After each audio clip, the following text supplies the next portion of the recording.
Healthy ageing ಮೇಲೆ focus ಮಾಡೋದು very important. It may be any age group. ಯಾಕಂದರೆ ಇವತ್ತಿಂದ ನಾವು ಫಾಲೋ ಮಾಡಿದ್ರೆ future will be very bright and very healthy. Correct ಅಲ್ವಾ? ಸೊ ಅದಕ್ಕೆ ಕೆಲವೊಂದು ಟಿಪ್ಸ್ ಹೇಳ್ತೀನಿ ಇವತ್ತು. So sleep before 10:30. ಬೇಗ ಮಲ್ಕೊಂಡ್ರೆ ಏನಾಗುತ್ತೆ, ಮಾರ್ನಿಂಗ್ ಬೇಗ ಎದ್ದೊಳ್ತೀವಿ.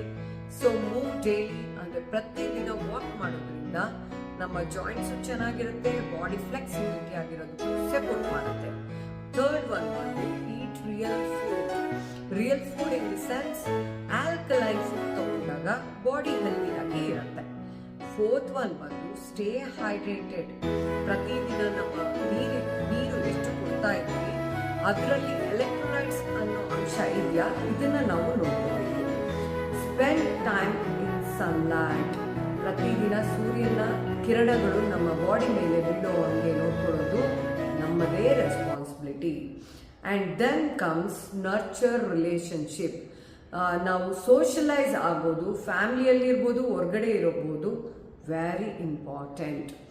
ನಾವು ನಗೋದು ಅಷ್ಟೇ, ಲಾಫ್ ಆಫನ್, ಅಂದರೆ ಯಾವಾಗಲೂ ನಗ್ತಾ ಖುಷಿಯಾಗಿ ಇರೋದು ಹೆಲ್ದಿ ಏಜಿಂಗ್ ಆಗೋದಕ್ಕೆ ವೆರಿ ಇಂಪಾರ್ಟೆಂಟ್.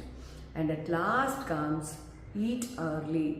ನೀವು ಬೆಡ್ಗೆ ಹೋಗೋದಕ್ಕೆ ಮುಂಚೆ ಒಂದು 2.5 to 3 hours ಮುಂಚೆ ಆದರೂ ನೀವು ಊಟ ಮಾಡಿದರೆ ನಿಮ್ಮ ಸರ್ಕ್ಯಾಡಿಯನ್ ರಿದಮ್ ಜೊತೆಗೆ ಅದು ಅಲೈನ್ ಆಗುತ್ತೆ. ಆಗ ನಿಮ್ಮ ಡೈಜೆಷನ್ ಪ್ರೋಸೆಸ್ ಸಿಕ್ಕಾಪಟ್ಟೆ ಹೆಲ್ದಿ ಆಗಿರುತ್ತೆ. ಇದಿಷ್ಟು ಫಾಲೋ ಮಾಡೋದ್ರಿಂದ ಏನಾಗುತ್ತೆ, ನಮ್ಮ ಏಜ್ ಗ್ರೇಸ್ಫುಲಿ ಆಗೋದಕ್ಕೆ ಸಪೋರ್ಟ್ ಮಾಡುತ್ತೆ.